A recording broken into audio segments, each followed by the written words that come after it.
bahagi ng kabundukan sa Vintar, Ilocos Norte, naglagablab. Nasa 5 hektaryang taniman ng eucalyptus ang apektado ng sunog na inaalam pa ang sanhi. Sa Bontoc Mountain Province, nadamay rin sa forest fire ang isang bahay.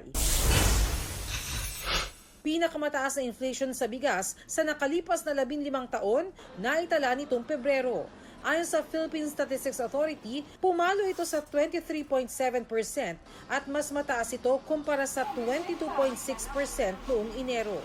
Dulot yan ang patuloy na pagtaas ng presyo ng bigas sa world market at mahigpit na supply ng bigas sa bansa.